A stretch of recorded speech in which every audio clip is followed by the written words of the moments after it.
ఆన్లైన్లో అందుబాటులో ఉన్నారు సీనియర్ పొలిటికల్ అనలిస్ట్ కోటేశ్వరరావు గారు. మీరు ముగ్గురితో మాట్లాడదాం. నిజంగానే బంగ్లాదేశ్లో ఈరోజు ఈ పరిస్థితి గల కారణాలు ఏంటి అనేది వాళ్ళతో చర్చిద్దాం. ముందుగా సార్ వినోద్ కుమార్ గారు, ఈరోజు బంగ్లాదేశ్ ఒక అగ్నిగోళంలో మండిపోతుంది. ఎక్కడ చూసినా రకరకాల హింసాత్మకమైనటువంటి చర్యలు జరుగుతూ ఉన్నాయి. సో ఏంటి నిజంగా ఓవరాల్గా ఈ అన్నిటికీ గల కారణాలు ఏంటి సార్? ముందుగా రవి గారు, మీకు తోటి ప్యానలిస్టులకు తర్వాత ప్రేక్షకులకు అందరికీ నమస్కారం. మీరు అన్నట్టు 4 రోజుల నుంచి ఈ బంగ్లాదేశ్ క్రైసిస్ అనేది ఎక్స్ప్లోడ్ అయిపోతున్నది. అవును. చివరికి అటువంటి హింసాత్మక చర్యలతోటి బంగ్లాదేశ్ ఎలా అయితే మండిపోతున్నదో దాని పర్యవసానం మనం, ఎందుకంటే బంగ్లాదేశ్ మన నైబర్ కదా, అవును, 4000 కిలోమీటర్ల పైన మనం షేర్ చేసుకుంటున్నాం కాబట్టి దాని ఎఫెక్ట్ కొంతవరకు మనకు కూడా పడుతుంది. కాబట్టి మనం కూడా కన్సర్న్. చివరకు ఆ దేశ ప్రధాని హసీనా ఇప్పుడు అంటారు పారిపోయి వెళ్ళిపోయింది అన్నట్టు, సరే దేశం వదిలిపెట్టి మన దేశానికి వచ్చి ఆశ్రయం పొందాల్సి వచ్చిన పరిస్థితి వచ్చింది. ఎందుకు ఇలా జరిగింది? ఇది ఒక్కరోజు జరిగింది కాదు. అవును, ఇది మనం దీన్ని అంటే వేరే కోణంలో ఆలోచించినట్టయితే షేక్ హసీనా ఇప్పుడు ఆల్మోస్ట్ 2009 నుంచి అధికారంలో ఉంది. అవును, ప్రధానమంత్రి 4 సార్లు, 4వసారి మొన్న జనవరిలో ఎలక్ట్ అయింది. ఇంతకాలం ఉన్న ప్రైమ్ మినిస్టర్కు ఆవిడ ప్రైమ్ మినిస్టర్గా ఉన్నప్పుడు బంగ్లాదేశ్ జీడిపి ఎంతో పెరిగిపోయి అభివృద్ధి ఎంతో చెందుతుందని మనకు అన్ని గణాంకాలు చెప్తుంటాయి.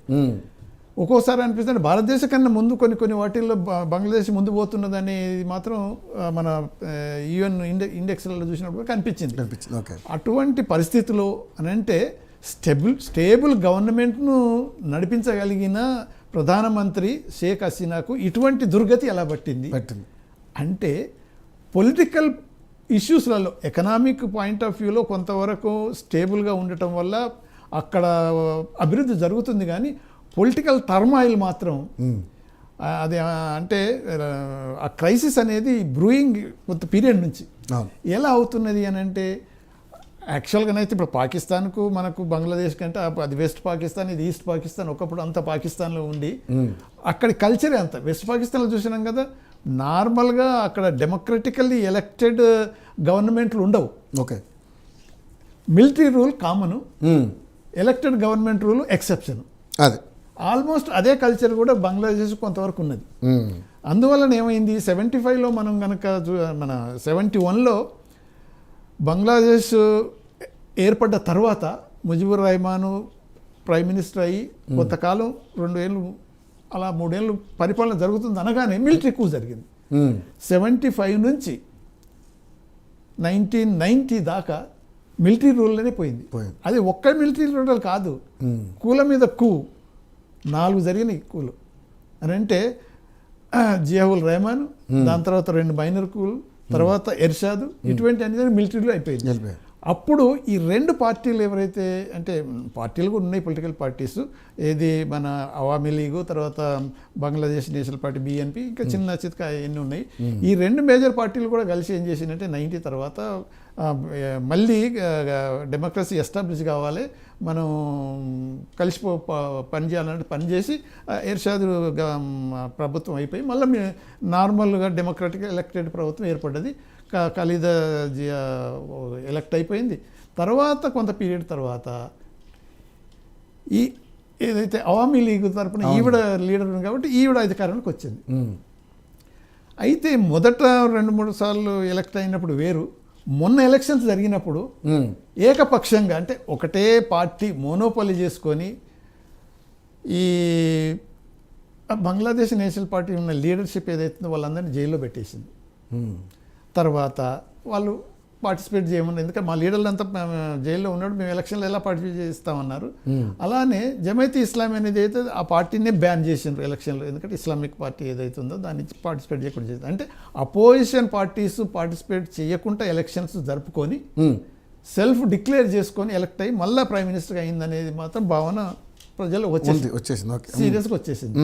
అయితే దీనికి తోడు షేక్ హసీనా మనకు చాలా వరకు మనం చూసాం కదా, ఎన్నిసార్లు విజిట్ చేసింది ఇండియాను ఆవిడ పీరియడ్లో. తర్వాత కెమిస్ట్రీ కూడా ప్రైమ్ మినిస్టర్ మోదీకి షేక్ హసీనాకు కొద్దిగా మంచిగానే జరగటం వల్ల బార్డర్ ఇష్యూస్లో అయినా ఇంకా మనకున్న ట్రేడ్ ఇష్యూస్లో అయినా చాలా వరకు కొంతవరకు ఉన్న సమస్యలన్నిటిని మనం సాల్వ్ చేసుకొని ముందుకు చదవడం కోఆపరేట్ చేసుకోవడం మొదలుపెట్టాం.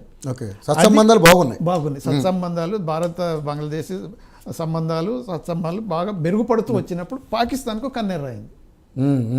పాకిస్తాన్ ఏంటి అక్కడొక ఏది బార్డర్ ఇష్యూ పెట్టుకొని మనకు 1000 కట్లతో ఏదో చేయాలంటే దాని పాలసీ ఉంది.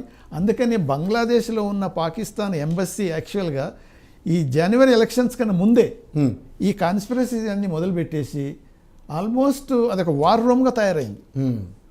ఈ ఇస్లామిస్ట్ పార్టీని ఎంకరేజ్ చేస్తూ దాని తర్వాత ఈ నేషనల్గా జైల్లో ఉన్నది కాబట్టి ఈ బంగ్లాదేశ్ బిఎన్పి పార్టీ వాళ్ళకు కూడా ఒక విధమైన ప్రోత్సాహం కలిగించటం. ఓకే, అలా చేయటం వల్ల ఏమైందనే చిన్న ఇష్యూ అది. మామూలుగా 71లో స్వాతంత్ర సమరంలో పాల్గొన్న వాళ్లకు సంబంధించి కొంతవరకు విద్యా అవకాశాలు ఉద్యోగాలలో రిజర్వేషన్ ఇవ్వాలి 30% అనేది పెట్టుకున్నారు. పాపం ఇది అంటే షేక్ హసీనా యాక్చువల్గా ఒక తీసేసింది. అయినా హైకోర్టు ఏదో మళ్ళీ రిస్టోర్ చేయడం అలా చేయడానికి వీల్లేదు అనేది మళ్ళీ వీళ్ళు సుప్రీంకోర్టు పోయినారు, అదేదో కట్ చేసి ఏదో చేసింది. కానీ అది మేజర్ ఇష్యూ కాదు ఇక్కడ.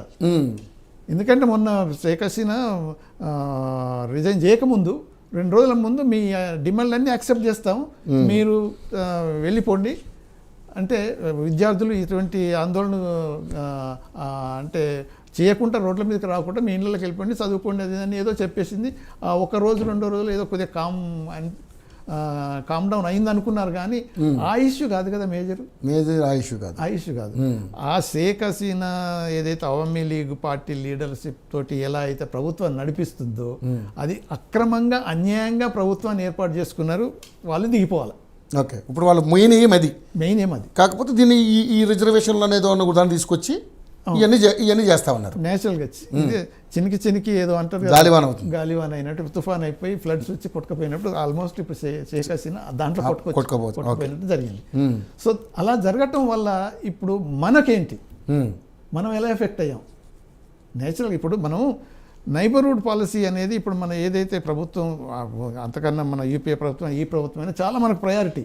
అదే అంటే ఇంట గెలిచి రచ్చ గెలిచాలనేది ఒకటి ఏదో మనకు చిన్న సామెత అయినా మన నైబర్హుడ్లో పీస్ అండ్ స్టెబిలిటీ ఉండటం వల్లనే మనం ప్రోగ్రెస్ అవుతాం, డెవలప్ అవుతాం, వాళ్ళు కూడా అవుతారు. కానీ ఇప్పుడు వచ్చిన పరిస్థితులు ఏంటంటే అన్ఫార్చునేట్గా ఈ 10 సంవత్సరాల్లో ముందు మన మోదీ గారు వచ్చినప్పుడు బీజేపీ గవర్నమెంట్ వచ్చినప్పుడు లుక్ ఈస్ట్ పాలసీ బాగా చేసేస్తాం, నైబర్హుడ్ పాలసీని బాగా డెవలప్ చేసుకుంటాం అంటే అందరం సంతోషించాం. కానీ ఇప్పుడు స్లోగా అయితే ఏంటంటే మన చుట్టూ ఉన్న దేశాలన్నీ మనకు దూరం అయిపోతున్నాయి. ఓకే, దూరం అయిపోయి కొంతమంది అవుతున్నారు, వ్యతిరేకంగా కూడా కొంతమంది అవుతున్నారు. అంటే అలాంటి పరిస్థితులు వచ్చింది కాబట్టి మన ఫారెన్ పాలసీలో కూడా సంథింగ్ ఈజ్ రాంగ్ అనుకుని మనం దాన్ని కరెక్ట్ చేసుకోవాల్సి వస్తుంది. దీనివల్ల ఇప్పుడు పర్టికులర్గా ఈ అల్లర్లో చూసినట్టయితే ఏమవుతుంది, యాంటీ అవామీ లీగ్గా యాంటీ హసీనా అలా కాకుండా యాంటీ హిందూ యాంటీ ఇండియా అనే ధోరణిలో పోయింది. అందుకని దాడులు కూడా జరుగుతున్నాయి. అంటే ఇంత దూరం వచ్చినప్పుడు మన ప్రభుత్వం అంటే మన అఫ్కోర్స్ మన ఎంబసీ హై కమిషనర్ ఢాకాలో ఉండి మనం బ్రీఫ్ చేస్తాం. ఎందుకంటే నేను డిఫరెంట్ మిషన్స్లలో అంబాసిడర్గా హై కమిషనర్ ఉన్నప్పుడు ఏది చిన్నది జరిగినా వెంటనే రిపోర్ట్ చేస్తాం, మినిస్ట్రీ ఆఫ్ ఎక్స్టర్నల్ అఫైర్స్తో డిస్కస్ చేస్తుంటాం ఏం చేయాలనేది. మరి అటువంటి ఇన్పుట్స్ ఎప్పటి నుంచో వాళ్ళు ఇచ్చి ఉంటారు ఇలా జరుగుతుందని.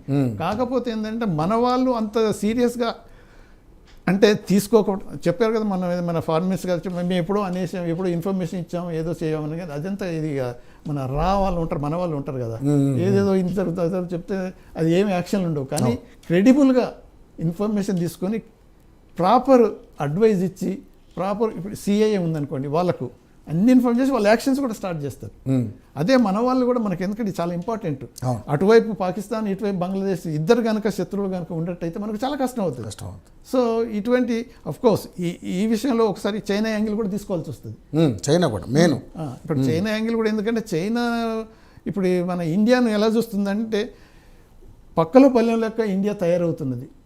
సో ఇండియాను మనం with in the reason contain చేస్తే ఇంటర్నేషనల్ అఫైర్స్లో మనం యుఎస్తో పాటు ఢీకొని ఉంటాం, యుఎస్ఏ ఇండియాను ఉపయోగించుకుంటుంది అనేది చైనాకు అదొక విధంగా. ఓకే, ఆ యాంగిల్లో పాకిస్తాన్ని రెచ్చగొడుతుంది. పాకిస్తాన్ ఏం చేసింది, బంగ్లాదేశ్లో ఉండి ఇప్పుడు వాళ్ళ ఎంబసీనే వార్ రూమ్గా చేసుకొని ఇటువంటి కన్స్పిరసీ చేసింది. సో ఇవన్నీ యాంగిల్స్ ఉన్నాయి కాబట్టి మనం ఎఫెక్ట్ అవుతాం, డెఫినెట్గా అవుతాం. ఇప్పుడు మనం చూసాం కదా, ఇప్పుడు ఆ బార్డర్లో కోర్స్ ఫస్ట్ ప్రయారిటీ మన ఇండియన్ గవర్నమెంట్ది ఎలా ఉండాలంటే ఇండియన్ నేషనల్స్ ఇప్పుడు ఎవరైతే బంగ్లాదేశ్లో వాళ్ళ ప్రొటెక్షన్, వాళ్ళ రక్షణ చాలా ఇంపార్టెంట్ ప్రయారిటీ. కోర్స్ చాలామంది స్టూడెంట్స్, మిగతా వాళ్ళు, వ్యాపారులు కొంతమంది వచ్చారు, కానీ మనం ఫారెన్ మినిస్టర్ గారు అనగా ఇంకా మనకు కొంతమంది 18,000 మంది దాకా ఇంకా అక్కడే ఉన్నారు. వాళ్ళ ప్రొటెక్షన్ కూడా అంటే అక్కడ నేషనల్స్ కూడా హిందువులు అయినా కానీ వాళ్ళకి చూస్తుంటారు కదా, ఇండియన్ నేషనల్స్ తర్వాత అక్కడున్న హిందూస్ కూడా మైనారిటీస్ అయితే వాళ్ళందరి ప్రొటెక్షన్ చాలా ఇంపార్టెంట్. మిలిటరీ ఏదైతే ఇప్పుడు మిలిటరీ రూల్ అంటున్నారు ఇంటరీమ్గా, సో వాళ్ళ బాధ్యత ఇది. ఇప్పుడు ఇంకోటి ఏం ఏంటంటే ఇక్కడ మిలిటరీ రూల్ ఓకే వచ్చినా కానీ ఇప్పుడు వాళ్ళు యాక్సెప్ట్ చేయట్లేరు. ఏది ఎజిటేటింగ్ చేసే స్టూడెంట్ లీడర్లు అయినా, జమైతే ఇస్లాం అయినా, లేకపోతే బిఎన్పి వాళ్ళైనా ఈ మిలిటరీ రూలర్ ఏదైతే అధికారం తీసుకొని రూల్ చేయాలనుకుంటాం అది మేము యాక్సెప్ట్ చేయము. అందుకనే కదా ఆయన మన నోబుల్ లారియట్ యూనస్ను, మన మహమ్మద్ యూనస్ను ఆయనే అధికారాన్ని తీసుకొని నడిపించాలన్నట్టు. పాప ఆయన 83 years ఆయన ఏం చేయొచ్చు కొంతవరకు, కానీ ఎలాగో మిలిటరీ కొంతకాలం నడిపిస్తుంటుంది. కానీ ఈ మిలిటరీ నడిపించిన కానీ మళ్ళీ ఇంకొక మిలిటరీలోనే వితిన్ ద మిలిటరీలో కూల వస్తాయి. సో ఇన్స్టెబిలిటీ అనేది కంటిన్యూ అవుతుంది. సో ఈ పీరియడ్లో మన ప్రభుత్వం, మన కోర్స్ ఇప్పుడు నిన్న ప్రైమ్ మినిస్టర్ గారు క్యాబినెట్ మీటింగ్ పెట్టడం, డిస్కస్ చేయటం, ఆల్ పార్టీతో డిస్కస్ చేయటం అది ఒక మంచిదే. కానీ ఫెయిల్యూర్ ఈజ్ దేర్. ఎక్కడ మన దగ్గర అయింది. తర్వాత మేజర్ ఫెయిల్యూర్ ఢాకాలో హసీనా, ప్రైమ్ మినిస్టర్ హసీనా, తర్వాత ఆవిడ ఉన్న అడ్వైజర్స్. అయితే దాంట్లో ఏమంటే మొన్నటి వరకు మిలిటరీ ఏదైతే ఉన్నదో అది న్యూట్రల్గా ఉన్నది. అందుకని తర్వాత సీరియస్గా అదన్నీ గమనించి ఈ మూమెంటు, ఎజిటేషన్ అంటే పెరిగిపోతున్న కొద్దీ వాళ్ళు మామూలుగా మిలిటరీ ఇంటర్వ్యూన్ కాదు కదా. సో ఒక స్టేజ్కి వచ్చేసరికి మిలిటరీని ఉపయోగించి కూడా కంట్రోల్ చేయలేము అనే పరిస్థితికి వచ్చారు వాళ్ళు. అందుకని వార్నింగ్ ఇచ్చినట్టే ఆల్మోస్ట్ ఇప్పుడు 45 నిమిషాలు నువ్వు వెళ్ళిపోవాల్సి వస్తుంది. కనీసం దేశాన్ని ఉద్దేశించి ఒక అడ్రస్ కూడా చేసే టైం కూడా లేదు, చేయడానికి వీల్లేదు. 45 minutes టైం ఇచ్చి పైకి హెలికాప్టర్ తెప్పించి ఇమీడియట్లీ పంపించినటువంటి పరిస్థితి. అలా కనుక జరగకపోతే మనం చూసాం ఆవిడ వెళ్ళిపోయిన తర్వాత ఎలా జరిగింది, మాబ్ అటాక్. ఏది ప్రైమ్ మినిస్టర్ ఇల్లును, తర్వాత ముజిబుర్ రెహమాన్ అంటే మన జాతీయ విగ్రహాన్ని మొత్తం ధ్వంసం చేయటం, అంత విధ్వంసం ఇంత జరగటం అనేది, వైలెన్స్ ఇంత పోవటం అనేది, ఆవిడ రిజైన్ చేసి పోయిన తర్వాత ఇదెందుకు జరిగింది అంటే ఇప్పుడు ఒక రిజర్వేషన్ ఇష్యూనే కనుక అయ్యి ఉంటే ఎప్పుడో సబ్సైడ్ అయిపోవాలి. కానీ ఇక్కడ ముఖ్యంగా చూస్తే హిందువులనే టార్గెట్గా ప్రజలు రెచ్చగొట్టడం కూడా ఇది ఎవరు ఇష్యూ, ఎక్కడికి దారితీస్తుంది అంటారు? అదే కదా అన్ఫార్చునేట్గా ఇప్పుడు పాకిస్తాన్ హ్యాండ్ అనేది ఇప్పుడు ఓపెన్గా బయటకు వచ్చినట్టు, ఓపెన్గా అంతే బహిర్గతం అయినట్టే. అంతే కదా. ఇప్పుడు జమైతే ఇస్లాం అనేది ప్రో పాకిస్తాను రిలీజియస్ పార్టీ 100%. అయితే హసీనా మన ఇది అవామీ లీగ్ ప్రభుత్వం ఉన్నప్పుడు ఇటువంటి ఫండమెంటలిస్ట్ రిలీజియస్ పార్టీస్కు సపోర్ట్ లేదు. కొంతవరకు అణిచివేయడం అంటే స్ట్రిక్ట్ యాక్షన్స్ తీసుకోవటం జరిగింది. కానీ అక్కడున్న రిలీజియస్ ఈ లీడర్స్ పాకిస్తాన్ సపోర్ట్ తోటి వెనక అంటే కాన్స్పిరసీ థీరీస్ లెక్క పెట్టుకొని అలా తయారవటం వల్ల ఏమైందనంటే చిన్న ఇష్యూస్ తీసుకొచ్చి పెద్దగా చేసేసి దాన్ని కూడా వీళ్ళు ఇనిషియల్ స్టేజ్లో కనుక సరైన యాక్షన్ కనుక తీసుకొని ఉండుంటే ఈవిడ ఎంతో కాలం నుంచి లాంగ్ ఇప్పుడు ప్రైమ్ మినిస్టర్కి వచ్చేసరికి గ్రౌండ్ రియాలిటీస్ కొంతవరకు అర్థం చేసుకోలేకపోయినట్టు అనిపిస్తుంది. ఆవిడే కాకుండా ఆవిడకు ఉన్న సలహాదారులు కూడా. కానీ అన్ని సంవత్సరాలు అంటే అన్ని ఏళ్ళుగా ఆమె అధికారంలో ఉండి కూడా ఇలాంటి ఎందుకు అంటే ఎక్కడ లోపం జరిగిందంటారు? అదే అంటున్నాం కదా. ఇప్పుడు ఒక్కొక్కసారి ఏమవుతుందంటే ఆవిడ ఎలక్షన్స్ మోనోపోలీ తను అంటే ప్రత్యర్థులు లేకుండా ప్రతిపక్షాలు పార్టిసిపేట్ చేయకుండా ఎలక్షన్స్ జరిపించి తను అధికారంలోకి వచ్చింది కాబట్టి ఆ పద్ధతిలోనే ఇక అంటే చిన్న చితుకు వాళ్ళని ఒక కూటమి నడిపించుకోవటం, వాళ్ళే ప్రతిపక్ష పాత్ర పోషించడం అయినా జరిగినప్పుడు ఏమవుతుందంటే ఒక్కొక్కసారి ఏమవుతుందంటే ఈ బ్లండర్స్ జరుగుతాయి. అవును, పోటీలు ఉంటే వాళ్ళు లోటుపోట్లు తెలుస్తుంది. ఇప్పుడు సింపుల్గా మనం చెప్తున్నా, చంద్రబాబు నాయుడు జైల్లో పెట్టకపోయి ఉంటే మన పక్క రాష్ట్రంలో పరిస్థితులు కేసులు కొంతవరకు డిఫరెంట్ ఉంటుండే అవును అలానే- ప్లస్ అయింది ఆయనకి. అందుకని పాపం ప్రతిపక్ష నాయకులందరినీ జైల్లో పెట్టి ఎన్నో కేసులు ఉంటాయి. పొలిటికల్ ఫీల్డ్లో పొలిటికల్ లీడర్స్ కొన్ని మిస్టేక్స్ చేస్తుంటారు, కొన్ని జరుగుతుంటాయి. దాన్ని ఆసరాగా తీసుకొని ఇన్ని కేసులు బనాయించి ఇప్పుడు అదే చెప్తున్నాం కదా, ఈ మొన్న ఈ ED rides, income tax rides మన ఏది బీజేపీ గవర్నమెంట్, మోదీ గారి గవర్నమెంట్ ఎక్కువ చేయటం వల్లనే మొన్నటి ఎలక్షన్స్లో ఎంతవరకు జరిగింది, చాలా వరకు. అంటే బియాండ్ ఏ పాయింట్ ఏదైనా చేస్తున్నప్పుడు ప్రజలు కొంతవరకు తెలుసుకుంటారు. దానికి రియాక్షన్ తప్పకుండా చూపిస్తారు.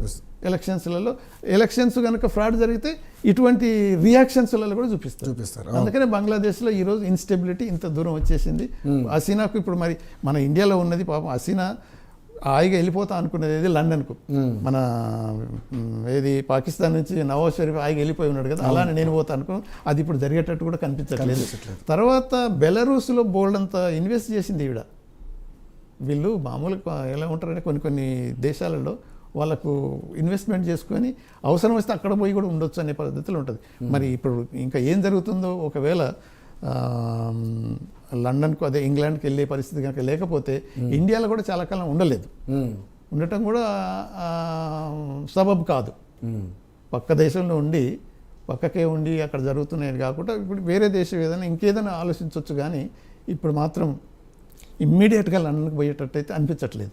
ఓకే, టైం పెట్టేటట్టు. ఓకే, సో మొత్తానికైతే ఇప్పుడు బంగ్లాదేశ్లో మొత్తం టోటల్ ఓవరాల్గా చూసుకుంటే తప్పే అంటారు సార్ అసలు మామూలుగా ఈ ఇష్యూస్ మొత్తం కారణాలు? అదే ఇప్పుడు మనం అనేది ఏంటంటే ఇంత ఫ్లేరప్ అయింది, ఇనిషియల్ స్టేజ్లో prevention is better than cure అనేది ఏదైతే ఉంటుందో అది పాటించలేదు. ఇది చిన్న ఇష్యూ కదా అనుకొని నెగ్లెక్ట్ చేసి కంటైన్ చేయగలుగుతాము, ఫోర్స్ ఉపయోగించుకుంటాను అనే ధోరణిలో పోయారు.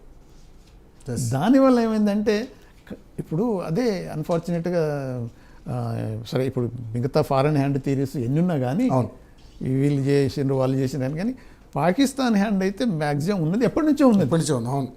మనకేంటంటే బంగ్లాదేశ్ను ఏది ఇన్స్టేబుల్గా చేసి దాన్ని ఏదో నాశనం చేయాలని పాకిస్తాన్ యాంగిల్ ఏదైతే ఉందో అనుకుంటాం అంత ఉండదు. కానీ యాంటీ ఇండియా బంగ్లాదేశ్ సాయిల్ని ఉపయోగించుకొని మనకు జరిగే నష్టం ఎంత ఉందో ఎంత వీలైతే అంత పెరగాలి అంటే చేయాలనే ఉద్దేశం పాకిస్తాన్కు ఉన్నది. అలా